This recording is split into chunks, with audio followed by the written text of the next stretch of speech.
Your parents have given you some great information for life. Trust me. Some of it you received, some of it you pushed away.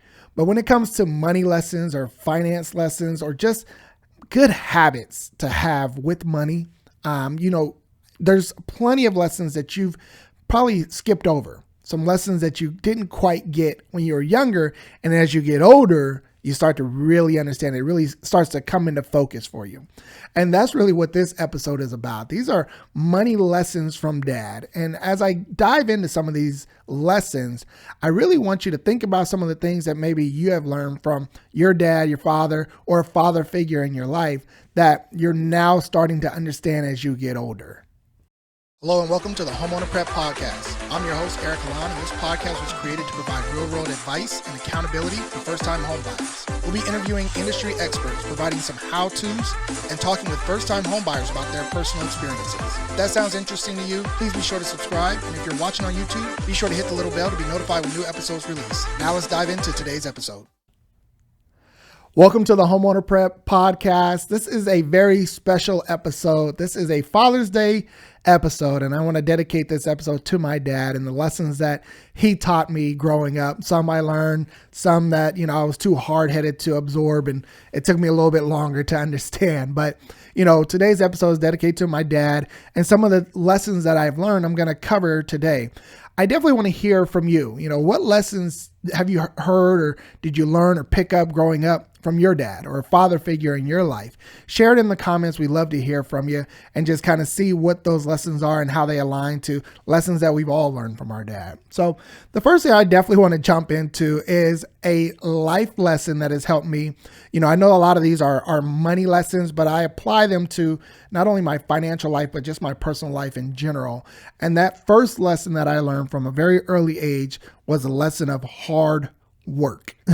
My dad was a very hard worker. I mean, up early, up late, just got it done. And so a lot of the times when we were maybe cleaning the yard or doing whatever, chores or anything like that, my dad had a saying that you'd never do anything half-assed. Right? He said, you're going to do it all. Whatever you put your hands to, you're going to do it to the best of your ability. So that first lesson of hard work really stuck with me, whether it was school or, playing sports or whatever the case may be, hard work was important. And I believe that hard work and that dedication and work ethic will help you no matter what field you're getting into, no matter what you're doing. So everything requires hard work. My kids often say, well, Dad, you make life seem so hard. And I'm like, that's because it is. There are things that you're going to go through that are going to be hard. I can guarantee that. But are you mentally prepared for that? Are you going to continue to push through? Or are you going to give up? And so when we're meeting with clients with Homeowner Prep, oftentimes we come against obstacles and hurdles in the way of their home buying process, the home buying journey. There may be some budget busters, things that happen that are going to happen. And so how do we push through that? How are we going to work through this and make sure that we just get back on track? And so a lot of that comes from the belief that it's going to be hard work. There's going to be things that we're going to have to do, but at the end of the day, it's going to pay off. And so that was definitely the first lesson that I learned, just observing my dad. And then again, as we were out doing things, whatever we put our hands to, to make sure that we do it to the best of our ability. So first lesson was definitely hard work. The second lesson that I got, I think, was definitely a benefit. Not everybody got to see this in their home, but I got to see entrepreneurship. Entrepreneurship really kind of changed the course of my life. The great thing was I got to see entrepreneurship from my dad, but I got to see, stability and work ethic from my mom and working, a 9-to-5 and really going that route. And so I got a good comparison, a good balance of the two. So entrepreneurship to me, I saw freedom of time. I saw the ability to be able to do the things that you want to do and still get your work done.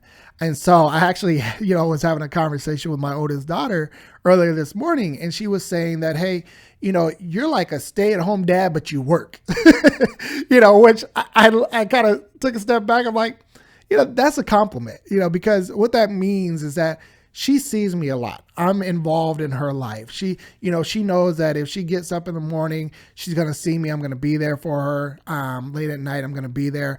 I'm going to be around. But she also knows that I work hard. She also knows that, things are getting paid somehow, some way, right? So she knows that I get work done. I may not have a set schedule where I need to be at the office at 8:00 and then I'm off at 5.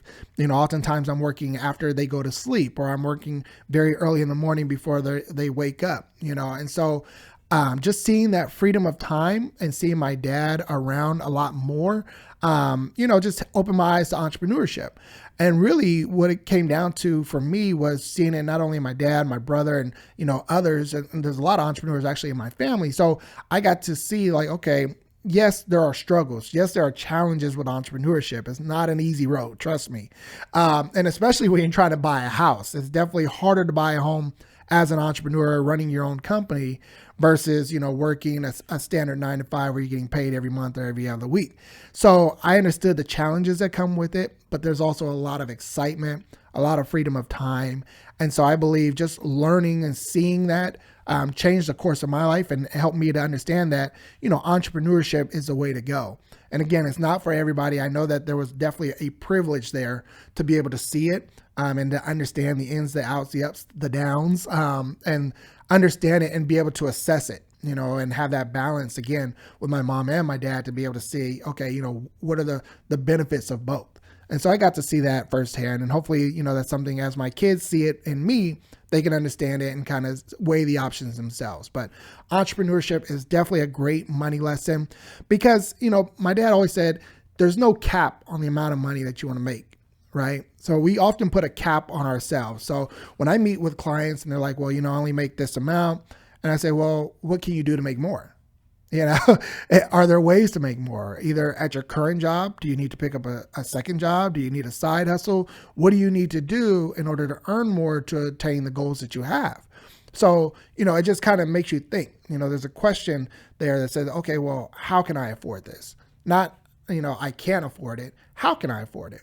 And so it just kind of gets you thinking that, hey, there's other opportunities. I would often compare, okay, well, how much do I make versus what's possible to make? And so if you compare those two, you see that there's a lot of leg room there. There's a lot of opportunities, especially here in America, that, you can earn additional income. You can do the things that you want to do in order to achieve the goals. Yes, it will be hard work, going back to lesson 1, but if you have a goal that you're passionate about, that you're dedicated to, you're going to do whatever it takes to get there. And so with entrepreneurship, there was always an opportunity to earn more. It's always an opportunity to help more clients. And so, there's no cap on how much you can earn with entrepreneurship. So great lesson there for sure. The third lesson that I want to get into is actually has more to do with keeping up with the Joneses versus finding your individual identity. And so what we learned growing up was you are you. You do what is best for you. Oftentimes before we left the house, we were told, hey, you're a Helen, right? So it means you represent this family well. You be you. You don't need to, assimilate to what everybody else is doing. And so that helped me in, knowing that, hey, I need to have a budget. I need to get my finances in order. I need to get my credit in order. I need, all these different things that maybe other people weren't thinking about, but it didn't matter because I was so focused on being me. And that's important. When you're buying a home, especially the younger you are, most often people in the mid 20s or early 20s are not thinking about buying a home. They're not thinking about home ownership. They're thinking about going out, partying and having fun. But if you can get an early jump on those things, I was always taught that, hey, if you dedicate the years now, the fun will be much better when you have money in the bank. One of my mentors, my pastor would always tell me, hey, it's a lot better to have fun in your 40s, knowing that you're financially stable and you have real estate, you have investments, and, you can travel, you can do the things that you really want to do versus trying to travel broke, and not take care of your responsibilities early in life and not, really dedicating yourself to a budget and home ownership. So, I learned those lessons. And, when it comes to being an individual, you really have to say, what's best for me?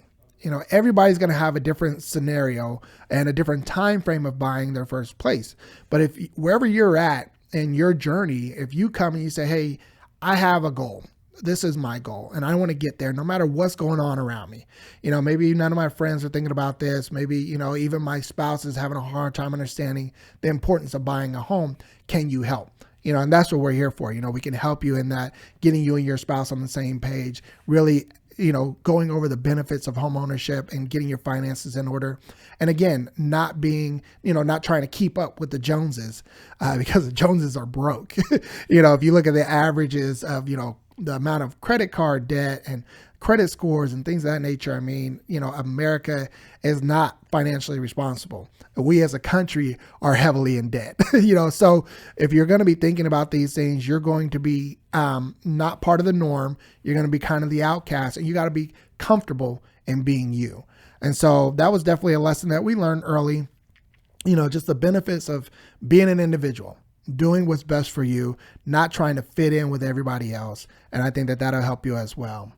The last thing I want to talk about is actually a lesson that I didn't really get when I was young, but I got as I got older and as I started to really try to teach my kids. And that was invest early.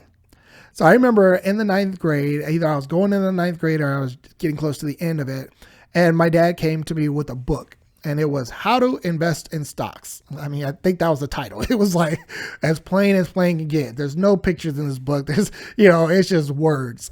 And for that time frame in my life, I was just like, that sounds boring. I don't want to do that. I don't want to get involved in that.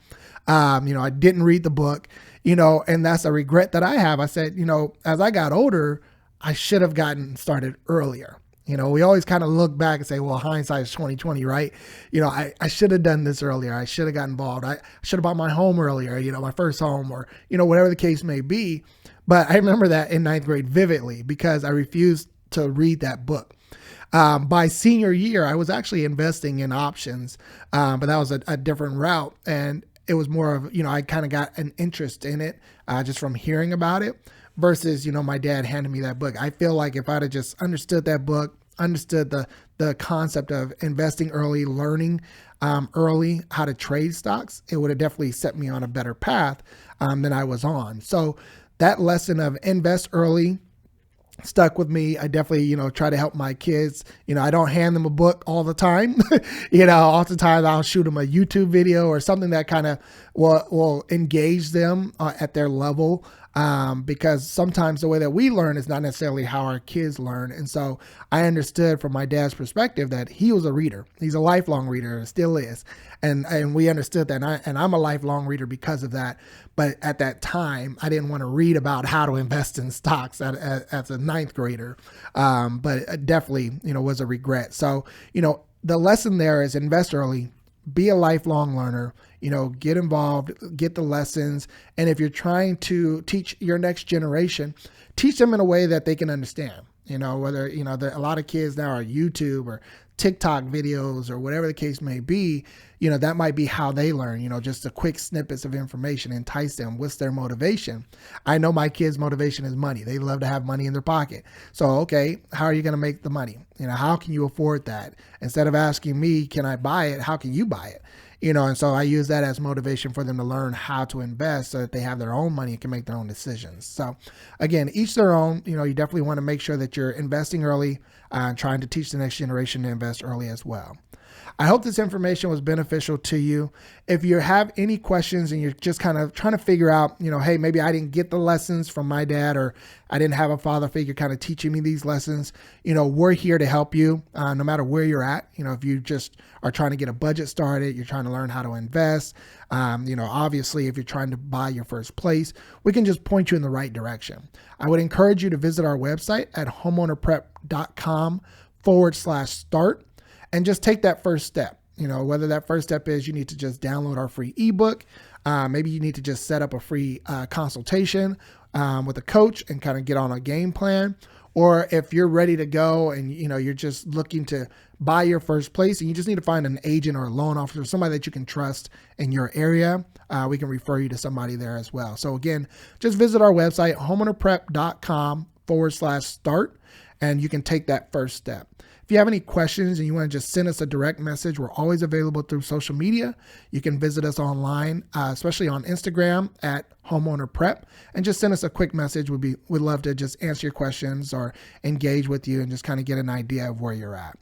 Again, I hope this information was valuable content for you. I look forward to providing you with more great content next time. And until then, be blessed. I hope you got some value from today's episode. If you know someone who could benefit from hearing this show, be sure to share it with them. And if you're listening to the podcast, we'd love for you to drop us a review. We'd also love to hear from you if you have any questions. So reach out to us on Instagram at HomeownerPrep. Who knows, we may read your review and answer your question on one of our future shows.